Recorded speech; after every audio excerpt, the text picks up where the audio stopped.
Gatas na gatas! Mga ganun tatanungin mo. Gatas na gatas!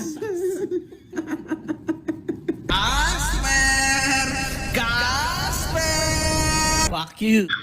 Alright, mga ka-plastic. And this is me again, Big Sue. Right back at it again with another content. Tatalakayin po natin ang tungkol dito kay Norman Mangusin na nangangamba sa kanyang buhay kaya napagdesisyonan niya sa sarili niya na lumipat na siya ng bahay. At hindi pa niya tiyak kung saan siya lilipat. At pansin ko na sa kanya na parang natatakot na siya sa paligid niya. Dahil parang pakiramdam niya ay meron sa kanyang tumitingin o meron nagmamatsyag sa paligid niya, mga ka-plastic. Ito na naman yung dekalibreng gatas na content about kay Norman Mangusin. Pero bago yan tayo magtungo, meron siya siyang motivational quotes na sasabihin sa mga tao. Panoorin po natin.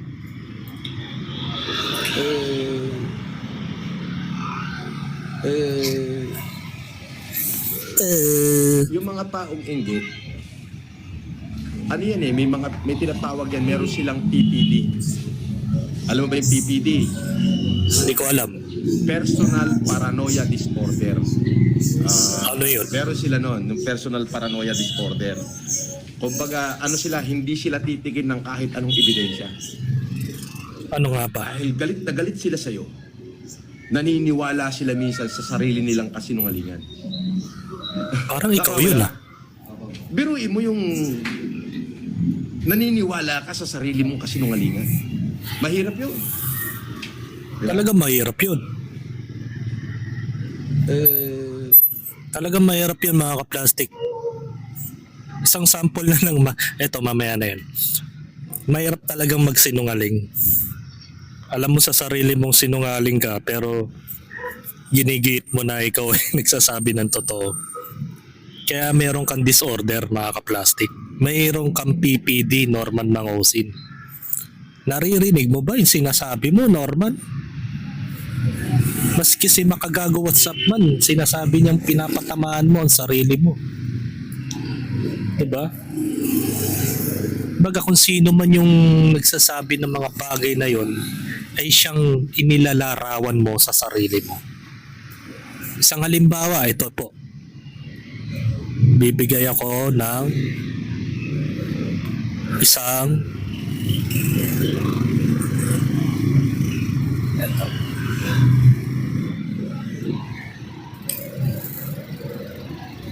Teka lang.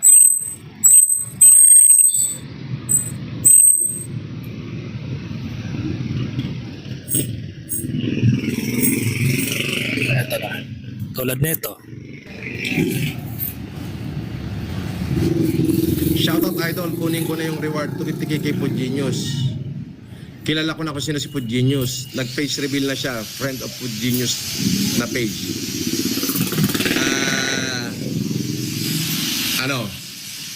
I-message mo yan sa aking Viber. Kailangan with complete evidence. Yun lang. Sabay tahimik. Kala mo naman talaga magbibigay ng pera eh. No? Isang malaking kasinungalingan yun. Sabi nga niya dito sa video.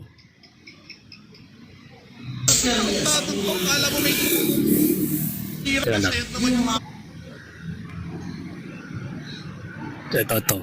Sabi niya sa video, ito. Si Imelda sa akin humihingi ng pera, si Bongbong sa akin humihingi ng pera, si Amy sa akin humihingi ng pera. Ibig sabihin na sa akin lahat ng kayamanan ng Marcos. Oo, sino ang Marcos ngayon? O, diba? Sa'yo nanghihingi yung pera ng pamilya Marcos, tapos ngayon nung nanghihingi na yung mga fans mo dahil nakilala na niya si Food Genius, ngayon hindi mo mabigay yung 250,000. Tapos may condition ka pa na kailangan complete evidence. Nyawa. Diba mga ka-plastic? Sinong pinaglololoko ng taong to? Na pinagmamalaki mo ito? Si Imelda sa akin humihingi ng pera, si Bongbong sa akin humihingi ng pera, si Amy sa akin humihingi ng pera. Ibig sabihin na sa akin lahat ng kayamanan ng Marcos. Oo, sino ang Marcos ngayon? So, samantalang nasa squatter area ka lang. Nangungupahan ka lang. Alam mo kasi mga ka-plastic, siguro ang pinag-iinalaan kong taong kumokontrol sa kanya, yung nagngangalan Don Batalan ba yun? Don Batalan. Siya kasi yung humahawak ng pera that time nung nangongolekta sila ng mga palipad ng pera nung pandemya. At lagi niyang binabanggit yung pangalan na Don Batalan. Ibig sabihin, ang kumokontrol mismo kay Norman Mangusin ay si Don Batalan. Kaya naniniwala ako na hindi talaga si Norman Mangusin ay mayaman. 100% yun. Kasi isipin mo, saan siya kumukuha ng budget niya panglipat ng bahay? Saan siya kumukuha ng kabuhayan niya para makakain siya ng maayos? At ano yung mga pinapakita niyang mga ari-arian, di umano, na sinasakyan niyang mamahaling kotse, mga magandang mansyon na sinasabi niya, at nakatira pa siya dati sa subdivision ng BF Homes sa Las Piñas, na ngayon ay pinalayas na rin siya doon. Diba? Sino ang gumagastos para sa kanya? Isa lang ang pinag-iinalaan ko dyan, si Don Batalan. Yung matandang lalaki na laging kasama niya noong mga panahon ng pandemya, na nangongolekta rin ng mga palipad na binibigay ng mga tangang OFW ng that time na akala nila talagang umaabot sa mga taong bayan. Diba? At narito naman po yung kanyang mga mensahe sa mga bashers niya tsaka sa mga fans niya na nanganganib daw ang kanyang buhay. At ito yung sinabi niya.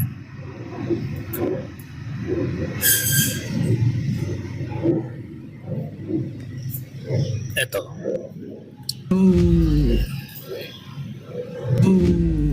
Ako rin hindi ko rin Palingalinga si Casper. Ba ay safety pa dito sa akin o hindi na. Kung sa totoo lang, meron ho akong pinapaayos na bahay para sa aking mga anak. Kakausapin ko muna ho yung anak ko. Kung maaari, ako na muna titira doon. Kung mapapansin mo si Casper, pati si Norman Mangusin, ay palingalingan na siya sa paligid.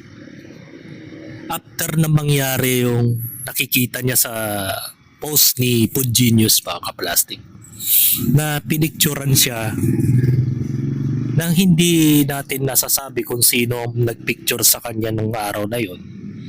Maaari kasing drone shot yun, di ba? Di ba? At hindi mo pwedeng pagbintangan yung kapitbahay. Pero maaari mangyari yun, mga ka-plastic. Maaring kapitbahay niya, maaring may mga nagdo-drone dyan at iniispatan siya nang hindi niya namamalayan.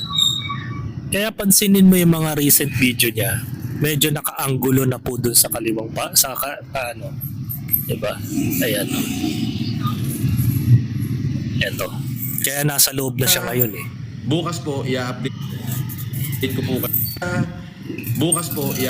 po kayo. Doon sa aking pinapipinturahan na bahay na supposed to be para sa mga anak ko yun. At ako ho ay baka i-consider ko ho na lumipat ulit. Kasi baka mamaya pag nandito ako, alam mo na, pakiusapan ako na neighbor, wag mo na kami i-demanda, tuturo na lang namin lahat sila sa'yo. You know what? Alam pala. Pero since may pagtatangka ho kasi at maraming panahon na hinahanap ko yung si Food Genius na yan,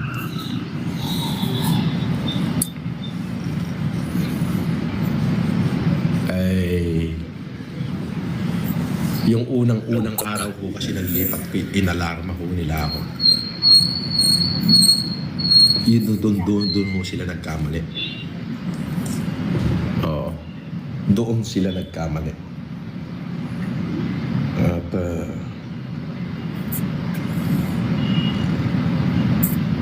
doon sila nagkamali. Lungkot. So, sa lahat ng FLM supporter, FFCI, finally, Meron ba talaga? magkakaroon na po kayo ng peace of mind. Apo. Ano kayang klaseng peace of mind yun? Baka rest in peace na yan ha, Norman. Wag naman.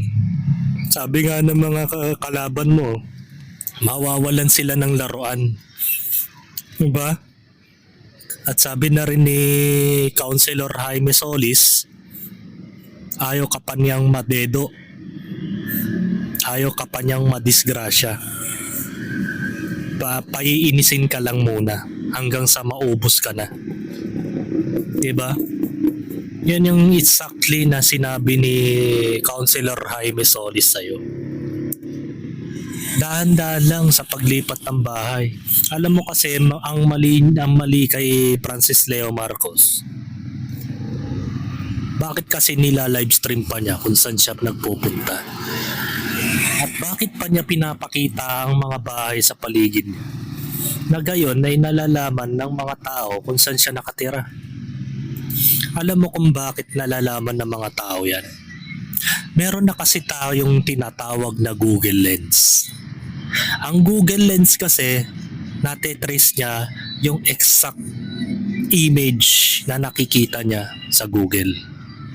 Ngayon, itutugma ni Google yon at ititrace niya kung saan lugar yun. At nasubukan ko yun one time. At hindi naman po ako binigo ni Google Lens, mga kaplastic. 100% ang Google Lens na ituturo niya yung lugar nang hindi mo sinasabi kung saan yun. At natitrace ko kung saan ka nakatira. Kahit ganyan lang, halimbawa, yan, yung kinakatayuan mong yan, pwede namin malaman kung saan ka nakatira. Ganong ka-advance ang technology ng Google, mga kaplastic. Baka magtaka yung mga netizens na nanonood sa akin ha. Baka subukan nyo to after ng video na ito, mga kaplastic. Totoo yun, mga kaplastic. Kahit bulaklak lang yung katabi mo, malalaman ni Google kung saan ka nakatira. Kahit nasa loob ka pa ng banyo mo. Norman Mangusid. Hindi sa tinatakot kita, Norman ha.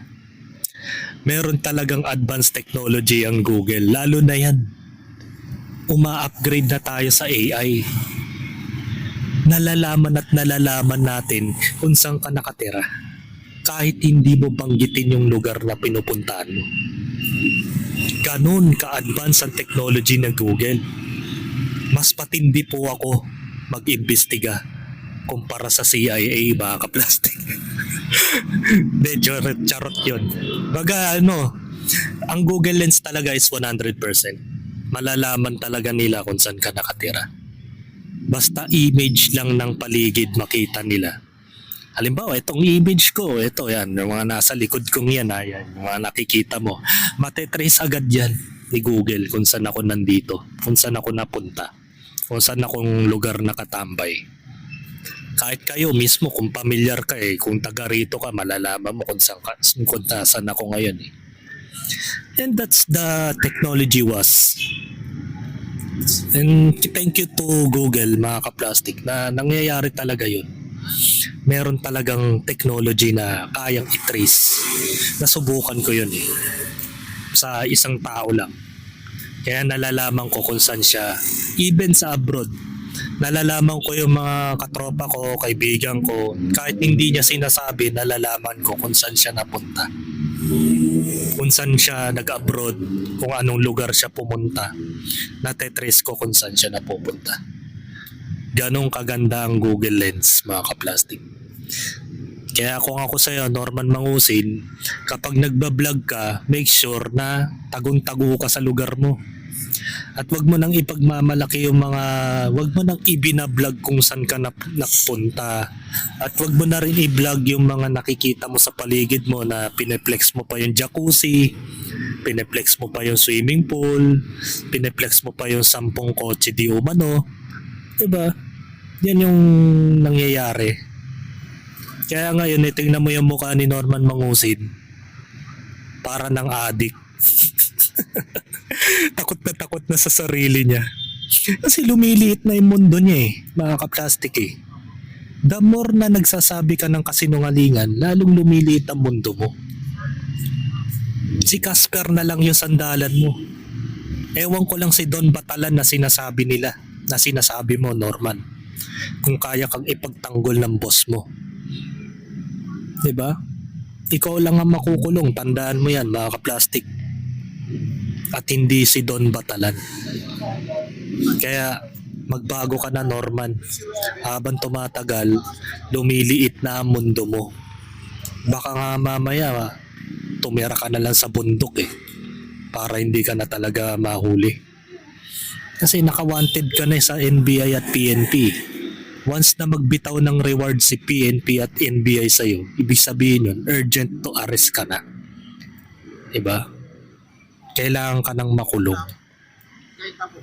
Kaya hanggang dito na lang ang aking opinion, and this is me again, Big Sue. Lagi nagsasabing ang mga plastic ay matagal mabulok dahil ang mga plastic ay toxic. Kaya, what's up mga kaplastik? This is Kambid, commentary video ng video live stream. Signing out. Alright. Mga kaplastik, kung nagustuhan nyo ang aking video, isubscribe nyo lang ang aking channel. At the same time, i-hit nyo rin ang notification bell at yung all para ma-notify kayo sa aking susunod ko pang video sa aking YouTube channel. Maraming salamat po mga kaplastik.